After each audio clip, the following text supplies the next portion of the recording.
ദൈവത്തിന്റെ അതിപരിശുദ്ധമായ നാമത്തിന് മഹത്വം ഉണ്ടാവട്ടെ. ലവ് മീഡിയയുടെ വെളിപ്പാട് പുസ്തക പഠനത്തിലേക്ക് കർത്താവായ യേശു ക്രിസ്തുവിന്റെ നാമത്തിൽ എല്ലാവർക്കും സ്വാഗതം.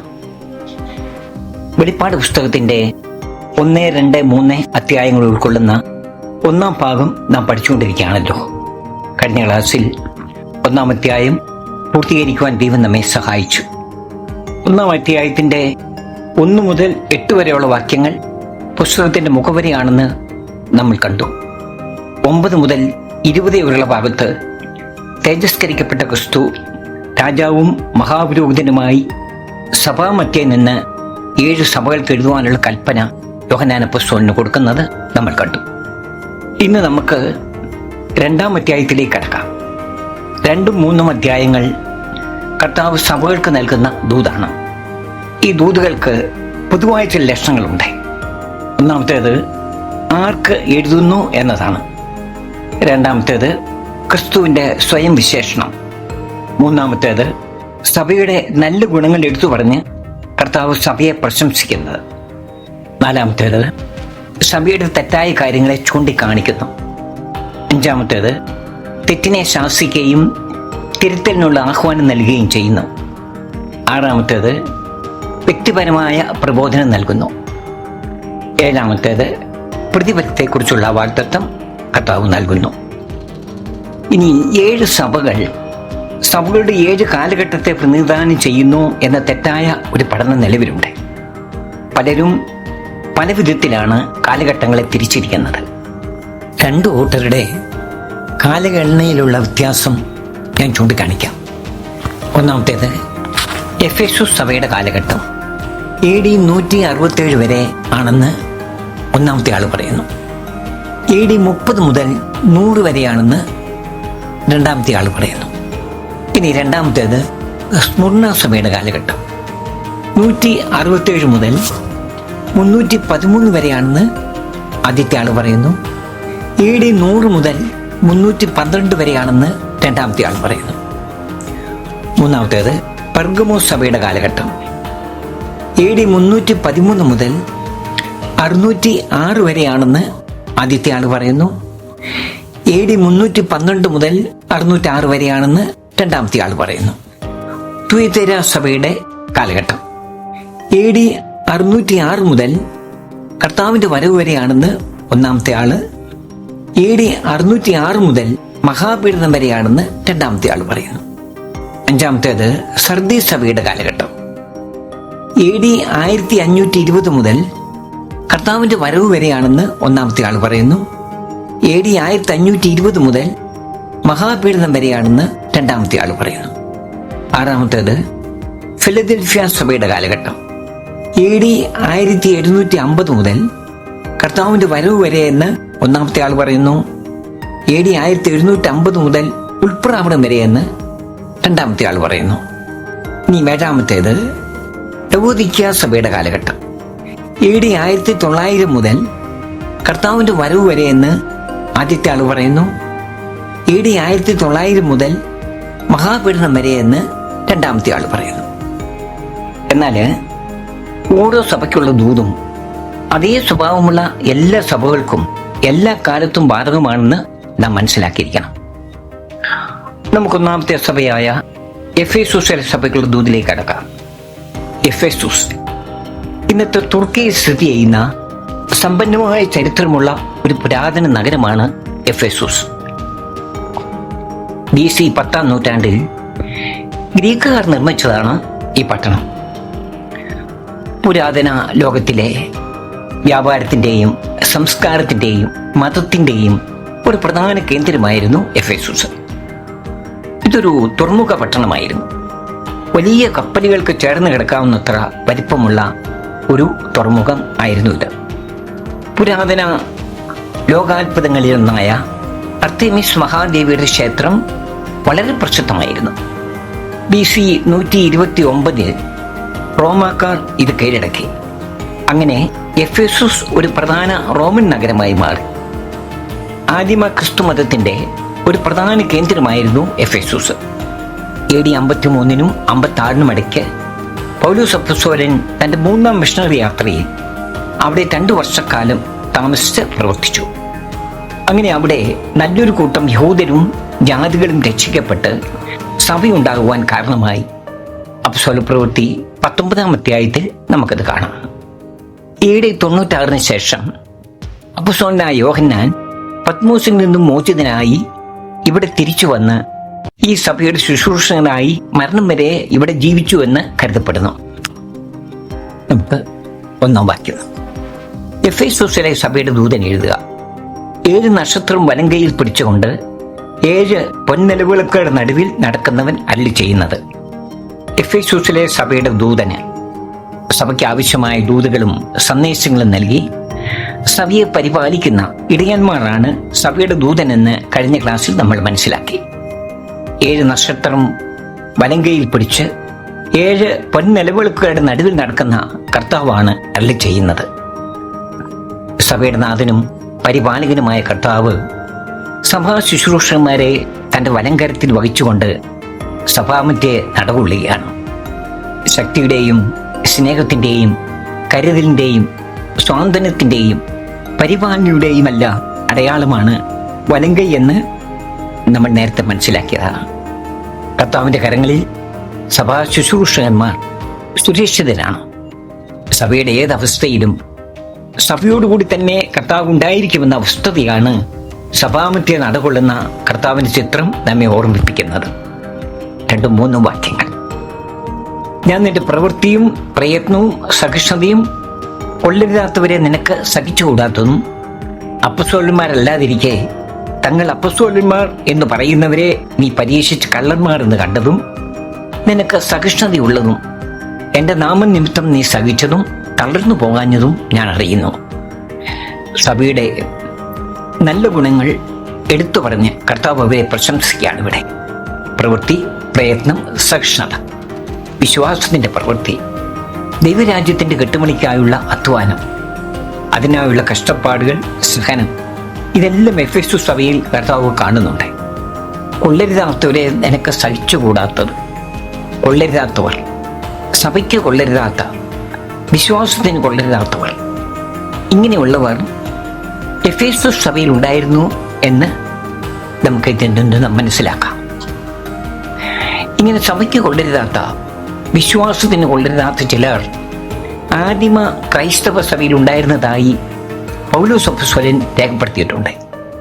2 തിമോഥെയോസ് 3-8 വാക്യത്തിൽ നാം ഇങ്ങനെ വായിക്കുന്നു: യന്നേസും യംബ്രേസും മോശയോട് എതിർത്തു നിന്നതുപോലെ തന്നെ ഇവരും സത്യത്തോട് മറുത്തു നിൽക്കുന്നു. ദുർബുദ്ധികളും വിശ്വാസം സംബന്ധിച്ച് കൊള്ളരുതാത്തവരും അത്രേ. പഴയ നിയമ സഭയിൽ മോശയോട് മറുതലിച്ച് ന്യായപ്രമാണത്തിന്റെ വ്യവസ്ഥകളെ തെറ്റിച്ച് നാഷ്ട്യത്തോടെ തന്നിഷ്ടപ്രകാരം പ്രവർത്തിച്ചവരാണ് യന്നേസും യംബ്രേസും. അതുപോലെ ചിലർ എഫേസു സഭയിലും ഉണ്ടായിരുന്നു. സഭയോടും ദൈവവചനത്തോടും മറുതലിച്ച് സഭയ്ക്കും സത്യവിശ്വാസത്തിനും കൊള്ളരുതാത്തവരായി തങ്ങൾക്ക് ബോധിച്ച പ്രകാരം പ്രവർത്തിക്കുന്നവരാണ് ഇവർ. ഇങ്ങനെയുള്ളവരെ സഹിക്കാൻ കഴിയാതെ അവരുടെ മേൽ വേണ്ട നടപടികൾ അപ്പോൾ സഭ എടുത്തിരുന്നു. സത്യവചനത്തിന്റെ ഉപദേശത്താൽ അവരെ തിരുത്തുകയോ അതിന് വഴങ്ങാത്തവരെ തിരസ്കരിക്കുകയോ ചെയ്തിരുന്നു. ഇതിനേക്കാൾ തീരവും പ്രശംസാർഹവുമായ മറ്റൊരു പ്രവൃത്തിയും എഫേസു സഭയ്ക്കുണ്ടായിരുന്നു. അപ്പസ്തോലന്മാരല്ലാതിരിക്കെ തങ്ങൾ അപ്പസ്തോലന്മാർ എന്ന് പറയുന്നവരെ സഭ പരീക്ഷിച്ച് കള്ളന്മാർ എന്ന് കണ്ടു. അപ്പസ്തോലന്മാരല്ലാത്ത ചില വ്യാജന്മാർ ക്രിസ്തുവിന്റെ അപ്പസ്തോലന്മാർ എന്ന വ്യാജേന നുഴഞ്ഞു കയറി സഭയിൽ സ്ഥാനം ഉറപ്പിക്കാൻ ആ കാലഘട്ടത്തിൽ നോക്കിയിരുന്നു. ഇങ്ങനെയുള്ളവരെ കുറിച്ച് പൗലോസ് അപ്പോസ്തലൻ പറഞ്ഞിരിക്കുന്നത് ഞാൻ വായിക്കാം. 2 കൊരിന്ത്യർ 11-13-14 വാക്യങ്ങൾ. ഇങ്ങനെയുള്ളവർ കള്ള അപ്പസ്തോലന്മാർ, കപടവേലക്കാർ, ക്രിസ്തുവിന്റെ അപ്പസ്തോലന്മാരുടെ വേഷം ധരിക്കുന്നവരത്രേ. അത് ആശ്ചര്യവുമല്ല. സാത്താൻ താനും വെളിച്ചദൂതന്റെ വേഷം ധരിക്കുന്നുവല്ലോ. വെളിച്ചദൂതന്റെ വേഷം ധരിച്ച് സഭയെ മുടിക്കുവാൻ ഇറങ്ങിപ്പുറപ്പെട്ടിരിക്കുന്ന സാത്താന്റെ അപ്പസ്തോലന്മാരാണ് അവർ. എഫേസു സഭ ഇങ്ങനെയുള്ളവരെ പരീക്ഷിച്ച് കള്ളന്മാരെന്ന് തിരിച്ചറിഞ്ഞു. ഇവരെ തിരിച്ചറിയാനുള്ള ലക്ഷണങ്ങൾ പൗലോസ് അപ്പോസ്തലന്റെ വാക്കുകളിൽ നിന്നും നമുക്ക് മനസ്സിലാക്കാം.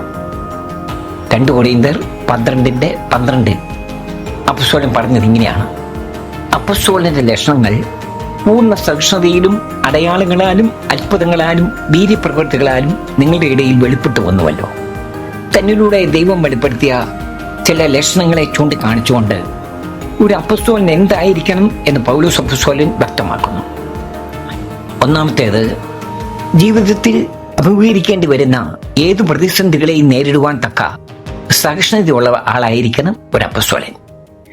രണ്ടാമത്തേത്, തന്നിലൂടെ അത്ഭുതങ്ങളും അടയാളങ്ങളും വീര്യപ്രവൃത്തികളും വെളിപ്പെട്ടു വന്നിട്ടുള്ള ആളായിരിക്കണം.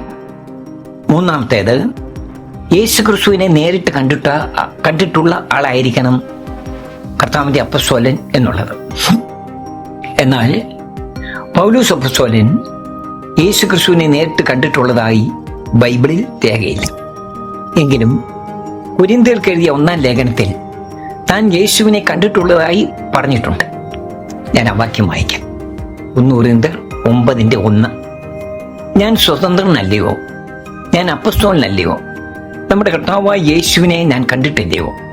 കർത്താവിൽ ഞാൻ ചെയ്ത പ്രവൃത്തിയുടെ ഫലം നിങ്ങളല്ലയോ? തൻ്റെ അപ്പസ്തോലത്വം മറ്റുള്ള അപ്പസ്തോലന്മാരുടേതിൽ നിന്നും ഒട്ടും കുറഞ്ഞതല്ല എന്ന് സ്ഥാപിക്കുവാൻ തനിക്ക് ദമസ്കോസിന്റെ പടിവാതിക്കൽ വെച്ച് കർത്താവ് നൽകിയ ആ ദർശനത്തെ എടുത്തു പറഞ്ഞിരിക്കുകയാണ് അപ്പസ്തോലൻ ഇവിടെ. അവിസ്മരണീയമായ ആ ദർശനത്തിലൂടെ താൻ കർത്താവിനെ നേരിൽ കണ്ടു എന്ന് ഉറപ്പിച്ചു പറയുകയാണ് അപ്പസ്തോലൻ ഇവിടെ ചെയ്യുന്നത്. നമുക്ക് മടങ്ങി വരാം. എഫെസോസിലെ സഭയിൽ നുഴഞ്ഞു വന്ന വ്യാജന്മാരെ സഭ വിവേചിച്ചു.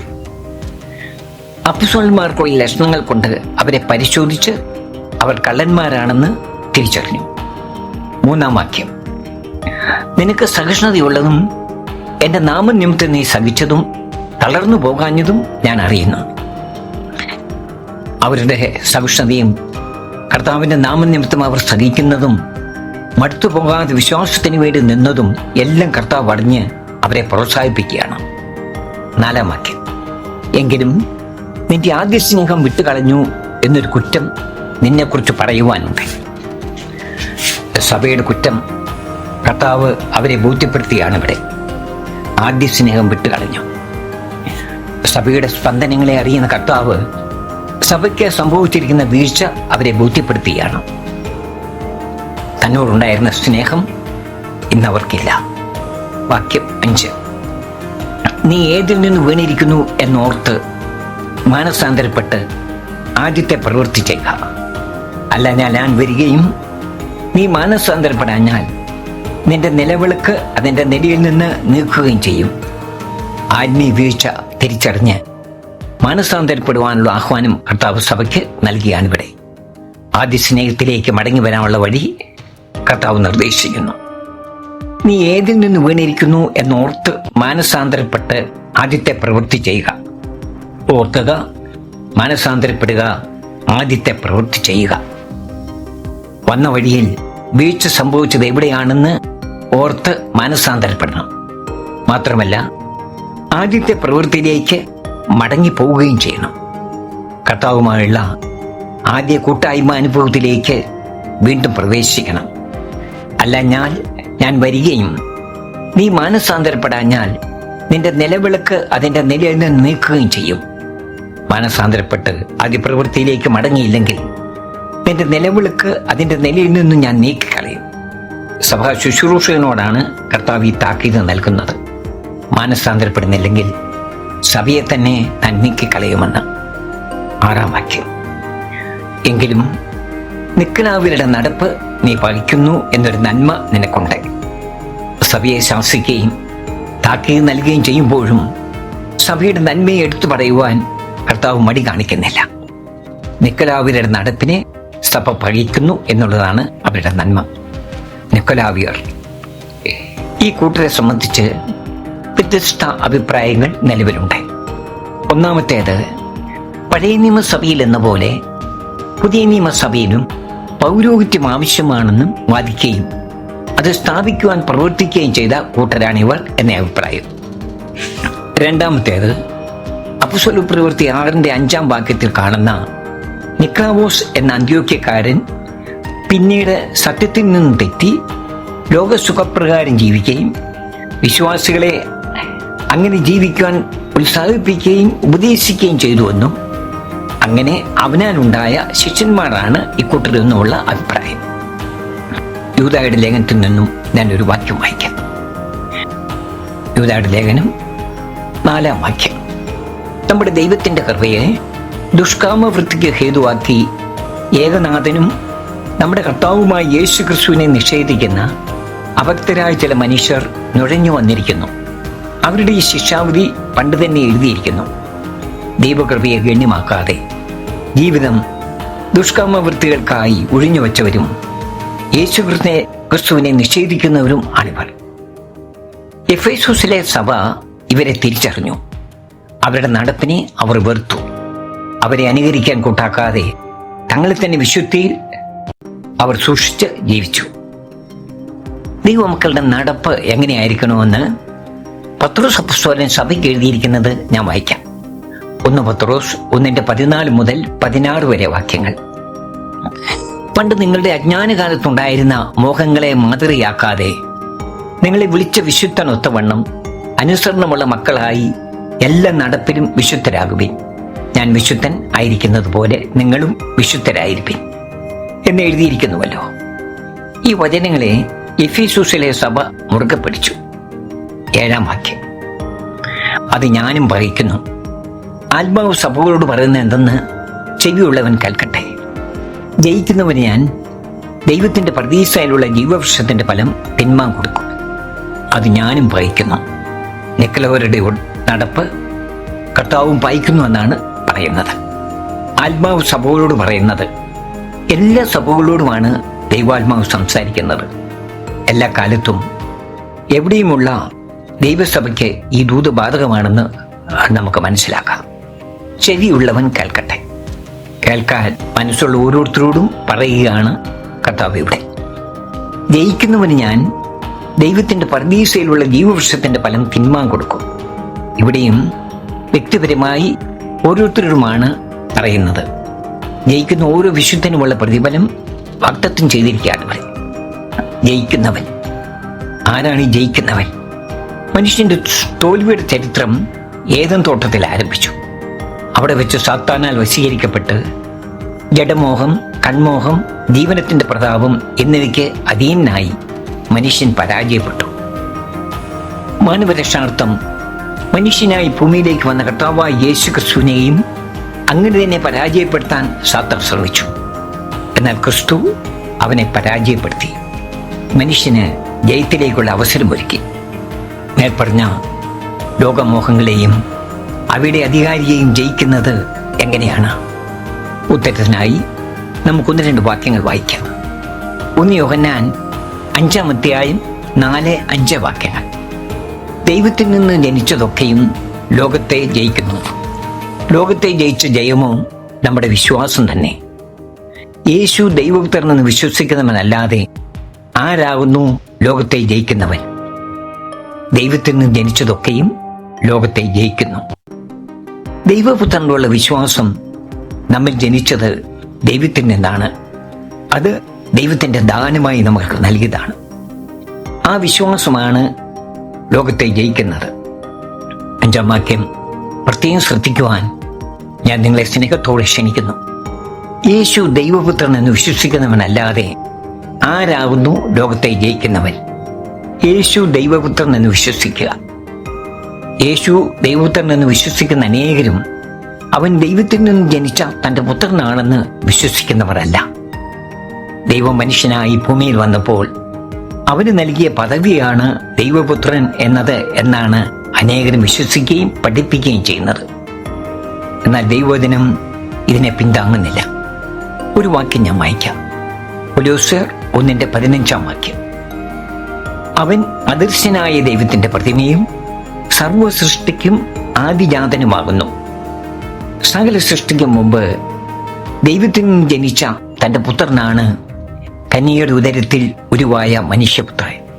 അല്ലാതെ പിതാവായ ദൈവം മനുഷ്യനായി ഭൂമിയിൽ വന്നതല്ല യേശു ക്രിസ്തു. ഈ യേശുവിനെയാണ് അപ്പോസ്തലന്മാർ എല്ലാവരും ദൈവപുത്രൻ എന്ന് പ്രസംഗിച്ചത്. യോഹന്നാൻ സുവിശേഷം ഇതിൽ തന്നെ യേശു ദൈവപുത്രനായ ക്രിസ്തു എന്ന് ജനം വിശ്വസിച്ച് നിത്യജീവൻ പ്രാപിക്കേണ്ടതിനാണ്. വായിക്കാം, യോഹന്നാൻ 20:31. എന്നാൽ യേശു ദൈവപുത്രനായ ക്രിസ്തു എന്ന് നിങ്ങൾ വിശ്വസിക്കേണ്ടതിനും വിശ്വസിച്ചിട്ട് അവന്റെ നാമത്തിൽ നിങ്ങൾക്ക് ജീവൻ ഉണ്ടാകേണ്ടതിനും ഇത് എഴുതിയിരിക്കുന്നു. പൗലോസ് അപ്പോസ്തലൻ തന്റെ മാനസാന്തരത്തിന് ശേഷം യഹൂദിന്റെ സിനഗോഗുകളിൽ പ്രസംഗിച്ചു തുടങ്ങിയത് യേശു ദൈവപുത്രൻ എന്നാണ്. പ്രവൃത്തികൾ 9:19-20 വാക്യങ്ങൾ നമുക്ക് കാണാം. അവൻ ദമസ്കോസിലുള്ള ശിഷ്യന്മാരുടെ കൂടെ കുറെ നാൾ പാർത്തു. യേശു തന്നെ ദൈവപുത്രൻ എന്ന് പള്ളികളിൽ പ്രസംഗിച്ചു. ഇങ്ങനെ യേശുവിനെ ദൈവപുത്രൻ എന്ന് വിശ്വസിക്കുന്നവനാണ് ലോകത്തെ ജയിക്കുന്നത്. അവനാണ് നിത്യതയിൽ ജീവവൃക്ഷത്തിന്റെ ഫലം തിന്മാൻ കൊടുക്കുമെന്ന് കർത്താവ് വാഗ്ദത്തം നൽകിയിരിക്കുന്നത്.